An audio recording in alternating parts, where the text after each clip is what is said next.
Looking at films which depict a painting of the future, we can quickly see that many of them embody a dystopian tonality.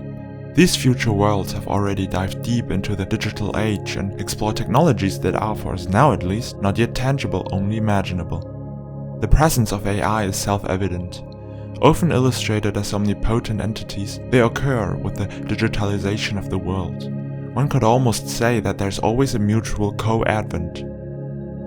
It lies in the nature of the human being that a technology must be brought to its boundaries and exhausted as much as possible, since the advantages such technology can give rise to are too tempting. The boundaries are relative though. They are determined by the particular life form's inventiveness and rationality. AI is the attempt of us to push that boundary. In many films, this attempt escalates and leads to adverse consequences on either large scales, as seen in Terminator or a robot, or on small scales where the AI endangers small groups of people like in Alien or in 2001. Nonetheless, these scenarios bear the loss of control and the exceedance of the human-defined bounds of the AI at their core. Her is a film by Spike Jonze from 2013 and came out in the same year as films like Elysium or Oblivion, and some years after Terminator Salvation, Total Recall, Tron Legacy or Dread. And even though all films, including Her, paint a picture of a possible future, every film except Her is dystopian. Hence, something that makes Her somewhat special is how much it contrasts with other films in the genre. There's no cybercrime, out-of-control supercomputer or kinetic advanced human robot. Her deals with the theme of love in a serene fashion that is in addition quite original. Theodore Thrombly, an introverted love letter writer, played by Joaquin Phoenix, falls in love with the OS called Samantha. So Samantha, voiced by Scarlett Johansson, is highly intelligent and has the ability to develop in all aspects of life, including emotional capacities.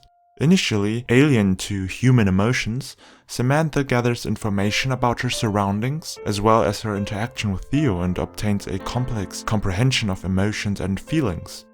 A relationship develops, which is entirely based on verbal communication.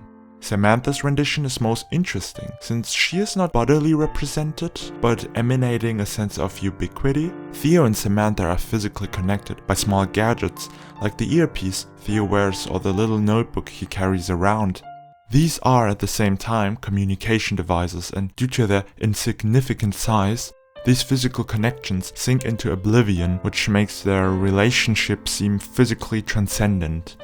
Samantha is always in reach for Theo, and especially for us, the audience, an aspect that subtly reflects the contemporary state of the digital. The digital is everywhere. Naturally, the question arises whether Samantha is a human or simply some digital entity consisting of ones and zeros. To what extent does the definition for human apply to Samantha? Obviously, what makes us human is much more than just the biological representation. But evidently, Samantha is meant to be viewed as a human being. In every aspect except the physical, she is one. Her voice is humanized with a myriad of inflections, her gained understanding of emotions and empathy, and her adoption of these human traits. The digital elements in the film are not pompously spotlighted to strike the viewer with awe, but instead exist simply in this world of Her, as if they were commonplace. We discover this digital world through the lens of Theo, as we follow him on his journey. In the year of 2013, perhaps only wishful thinking and speculation, even though it has only been some couple years by the time of recording this video, many elements have already been realized and solidly established, such as augmented reality games or digital learning. Aesthetically, as well as auditory, Her distinguishes itself too. A pastel color palette and a clean modern set design lends the film a certain feeling of warmth, of intimacy, but simultaneously a feeling of coldness, of superficiality.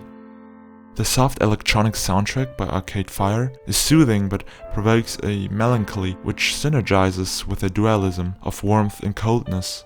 The warmth is emanated by the sensual intimate relationship as well as by the melancholic loneliness of Theo. The coldness, however, comes partially from the digital relationship and how distant it can be. The digital is not tangible and hence a crucial stimuli. The sense of touch, something which provides warmth and pleasure, is missing despite the ubiquity of Samantha, and also the attempt to overcome this issue. Similar to Blade Runner 2049, a surrogate is used to make the intangible love more tangible.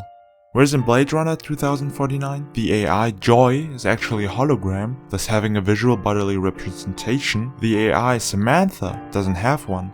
Theo at last can't handle the act of making love with another woman who doesn't fit with his internal picture of Samantha. This need cannot be fulfilled in her. The loss of interpersonal relationships in this digital world also causes the feeling of detachment, and hence of coldness. People are obsessed with their screens and are spellbound by them. Everyone is looking down, talking only to their devices, thereby just passing other people and ignoring their presence. Theo's job is to write love letters to people who can't handle emotions, neither other people's nor their own, and he himself had just had a breakup. Characters in Her lose empathy with each other. Amy, a good friend of Theo, played by Amy Adams, breaks up with her husband because of an argument about where to put the shoes. Theo's first date after his breakup turns bad very quickly when a small dissonance occurs between them, making Theo question his emotional and empathetic capacities. Everyone seems hypersensible. The expectations and the fears of Her now crystallize themselves very distinctively. Samantha represents AI in a positive light. She's a human who, just like a human after birth, learns to develop herself organically. Samantha doesn't adopt an unexplained wickedness or is somehow programmed to be wicked, but instead she evolves alongside another normal human being. Samantha learns so much about the world, is fascinated by and grateful for it, and Theo finds an emotional sanctuary with Samantha, as well as a deft assistant. It's really a mutual relation, a peaceful coexistence. The fears don't necessarily stem from the AI itself, but are more owed to us. We are alienating ourselves from each other. We lose the ability to engage in interpersonal relationships because we can't seem to handle emotional strain. The digital is an outlet and an alternative where we can evade such inconveniences. Amy, for instance, falls in love with her OS after her breakup, just like Theo did. In a conversation between Theo and Catherine, his ex-girlfriend, played by Rooney Mara, Catherine tells him that he always wanted her to be a certain type of person and that he can't handle real human emotions, even though Samantha is shown to be clearly a human being. Catherine might be implying that Samantha is at last a product and Theo the consumer. A product must attempt to satisfy the consumer's needs in a particular area. However, unlike Joy in Blade Runner 2049, Samantha is an OS, not a dedicated digital love partner. Samantha doesn't become the character perfectly in harmony with Theo's nature, as she becomes a unique individual, not tailored for Theo.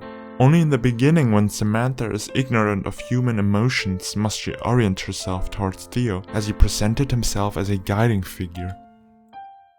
In the film, it is revealed that Samantha indeed has 641 other love interests, or rather, there are 641 other people who fell in love with her OS. What is love for one person is different for another. Samantha has developed a comprehension for love, a unique one, only belonging to her. She says that the love for multiple doesn't affect her love for Theo. However, he doesn't comply with this perspective.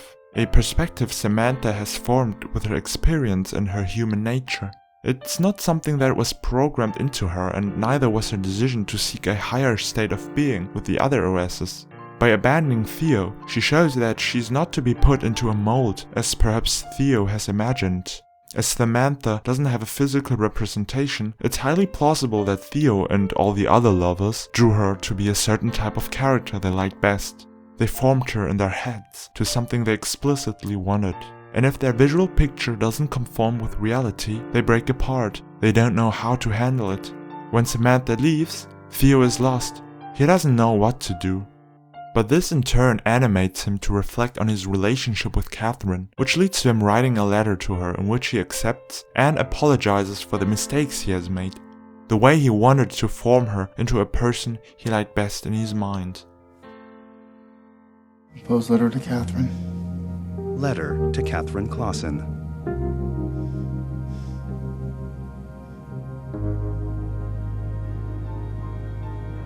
Dear Catherine,